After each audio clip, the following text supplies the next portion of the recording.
UC0085 キシリア政変照射ジオンが統治で崩れた日、時系列 UC0085 へ至る流れ。UC0079 1月ジオン公国が戦線、ミノフスキー粒子線で宇宙船の常識が崩れる。UC0079 9月サイド7でシャープ隊がガンダムと強襲揚陸艦ペガサスを鹵獲。以後、ペガサスはソドンとして運用、ベータ世界線の転換点。UC0079 11月第一次ソロモン海戦。連邦はソーラーシステムでソロモンを攻略し、コンペイ島と改名。UC0079 12月第二次ソロモン海戦でゼクノバが発生。戦局が講和へ落とし込む方向へ収束。UC0080 1月連邦が宇宙からの全面撤退と停戦を選択。ジオンは戦勝国の形で終戦処理へ。UC0080 から0084。ジオンは勝者として地球圏を管理し始めるが、勝者の制度は未完成。ザビ家内部、ギレン派とキシリア派の均衡が安定装置であると同時に火薬庫になる。UC0085 中立だったサイド6は戦後、難民流入と治安悪化、ジオンとの政治関係で揺れ、軍警が強権的に取り締まる社会になる。UC0085 地球連邦軍のバスクオムがサイド6、イズマコロニーへ潜入し、会談予定のキシリア暗殺を狙う。UC0085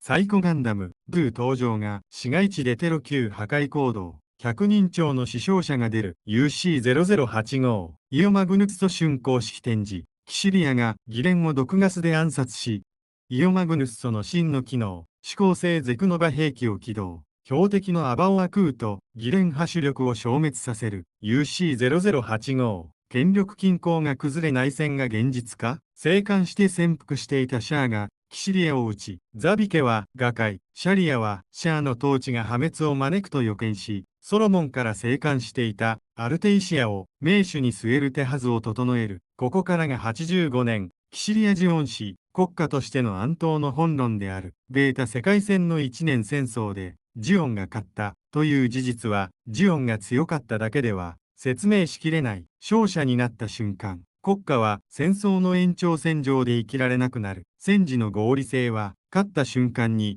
統治の不合理へ反転するからだ。占領、治安、財政、外交、産業、教育、そして何より誰が決めるのか。戦争に勝つ設計と勝って終わる設計は違う。ベータ世界戦のジオンは後者を手にしたが、その代償として統治モデルの限界を最短距離で露呈させた。それが UC0085 の内乱前夜であり、キシリアの反乱、ギレン暗殺であり、そしてサイコガンダムという資格が狙った統治の急所である。まず前提として UC0080 から0084のジオンは勝者として地球圏を管理する必要に迫られた。だが、ジオン公国の国家設計は独立と軍事動員に最適化されていた。宇宙居住者の不満を束ね、短期決戦で連邦を屈服させるための政治体制であり、広域統治の行政能力や敗者を内側に取り込む柔らかい制度は薄い。勝者としてのジオンが最初に選びがちなのは支配の簡素化だ。宇宙の物流と軍事拠点を握り、地球側の産業と政治を兵站の一部として管理する。犯行の目は治安機構で早期に潰す。短期的には効くが、長期的には反発を増幅する。統治とは相手の生活に入り込む行為であって、摩擦は必ず生まれる。摩擦を消すのではなく、制度で薄めるのが本来の統治だが、ジオンの制度は戦争の延長線上で摩擦を圧力で抑えつける方向へ傾きやすい。その矛盾が濃縮した部隊がサイド6である。戦後のサイド6は難民流入や違法行為、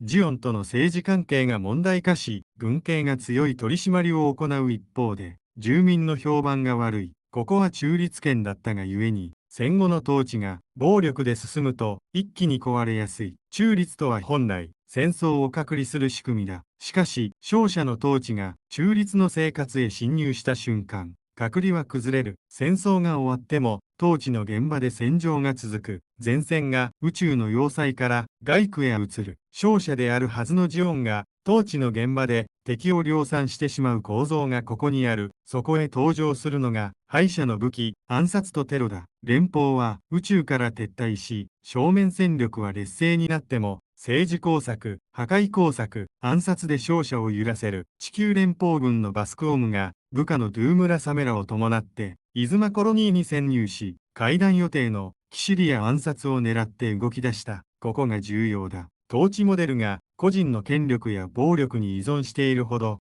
斬首作戦が効果を持つ。逆に言えば首を落とされる恐怖が統治をさらに硬直化させ、軍系の強権化や秘密警察化を加速する。暗殺を狙う側は反発を煽って勝者の自滅を促すこともできる。サイコガンダムのテロはこの自滅の誘導として読める。ルーがサイコガンダムで破壊行動を開始し、コロニーは大混乱に陥り、市街地に大被害、100人超の死傷者が出たとされる。しかも兵器の持ち込み自体が、統治の穴をつく。サイコガンダムがエアコンの偽装品として荷物に紛れ、ゲーツの事務所を経由して、コロニー内へ搬入される。戦闘の被害者は、軍ではなく住民であり、治安機構は苛烈な鎮圧に走り、住民は統治者、ジオンと鎮圧者、軍系への不信を強める。さらに、連邦が背後にいたという噂が回れば、ジオン側は非常事態を理由に監視と統制を強化しやすい。こうしてテロは敵軍の損害よりも統治の平穏を乱す。この時期のジオン国家が抱えるもう一つの病巣が派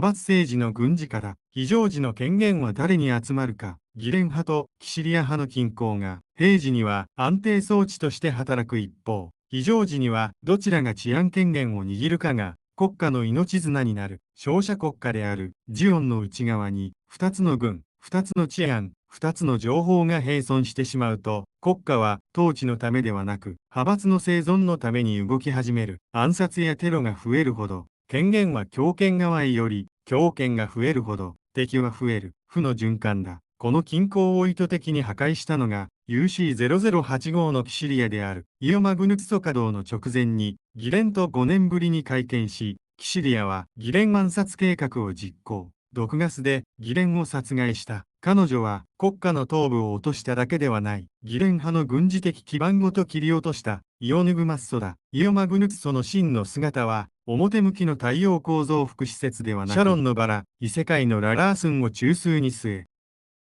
ジフレド、ガンダムフレドを制御システムとして人為的に指向性ゼクノバを発生させる戦略兵器であり、ラーンがそれを起動。標的にされたアバオアクーはギレン派主力艦隊を巻き込みつつ消失した。軍事史として見ると、これは斬首、中枢破壊を同日に完遂した例だ。斬首だけなら、残党は軍事力を保持し、内戦は長引く。中枢破壊だけなら、頭が残り指揮系統が再構築される。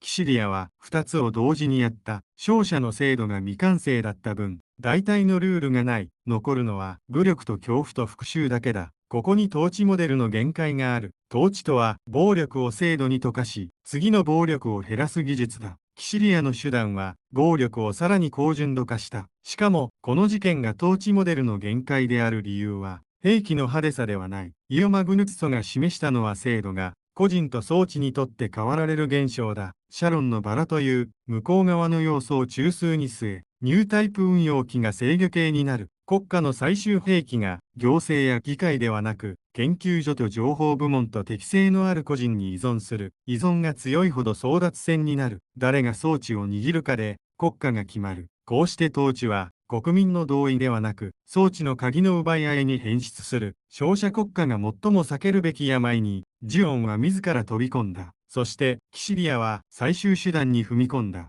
ギレン暗殺とアバオアクー消失で、彼女は統治の均衡を力で終わらせようとした。だが、均衡を力で終わらせた国家は、次の均衡を制度で作れない限り、別の力に飲まれる。ここで登場するのが、シャアである。ゼクノバで消息を絶ったと思われていたシャアが生存し、イオマグヌクソ開発スタッフシローズの偽名で潜入していた。そしてシャアは、キシリアを撃ち、ザビケ打倒を果たす。反乱を終わらせる者が現れることで、ジオン氏はさらにねじれる。ここで重要なのは、シャアの勝利が統治の解決を意味しない点だ。シャアはザビケなき後のジオンを自分が率いると語るが、シャリアはそれが地球の破滅を招くと予見し、ソロモンから生還していたアルテイシアを新たな名手に据える手はずを整え、シャアに一騎打ちを挑み互いに戦闘不能となる。つまり、ザビ家の地の政党が消えても、誰が統治の政党かという問題が残る。シャアの正当性は、英雄としてのカリスマと復讐の物語に立脚する。一方、アルテイシアの正当性は、ザビ家ではなく、理念の継承ジオンを何のために作ったかへ、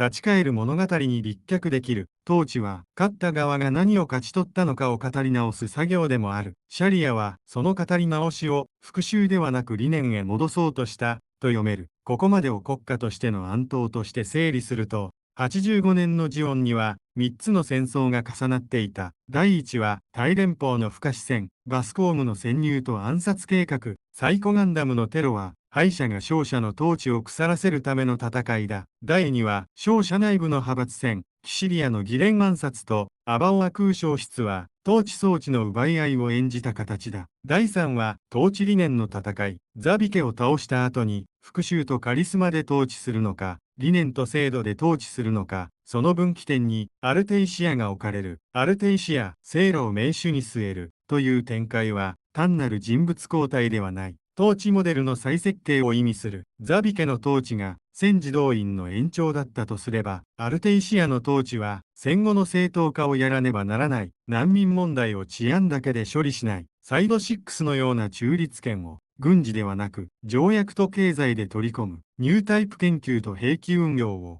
派閥の紙幣ではなく国家の統制下へ置く。イオマグヌツトのような二重目的装置を封印し、事故として葬るのではなく、再発を防ぐ監査制度を作る。これは理想論に聞こえるが、勝者国家が長期存続するための最低条件だ。制度がなければ、次に起きるのは、連邦の反抗ではなく、勝者内部の2度目の自戒だからである。同時にアルテイシア政権にも、勝者国家ならではの矛盾が残る。改革は痛みを伴う。軍と情報機関は、既得権を手放したがらない。軍需産業は、戦後に需要が落ち、失業と不満が生まれる。宇宙の統治は、制度で成り立つ。勝者が強いから取るでは続かない。ここでも、統治モデルの限界が顔を出す。アルテイシアが、本当に統治するなら、強権を弱めつつ、秩序は維持しなければならない。そして、その綱渡りをさらに難しくしているのが、ゼクノバという異世界要素を国家が内包してしまった点である。シャロンのバラ、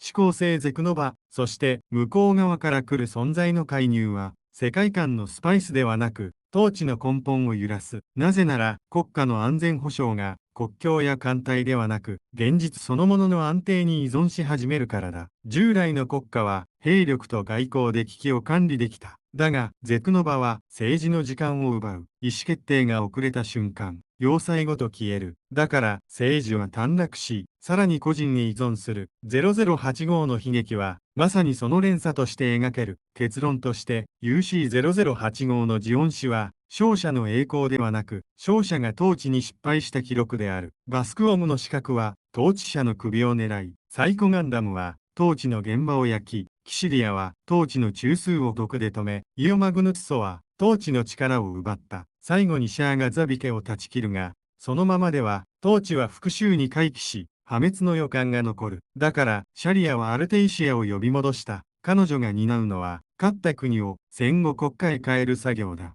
勝ったのに救われないまま続く時代。それこそが、ベータ世界線が描く地球圏統治モデルの限界としての85年なのである。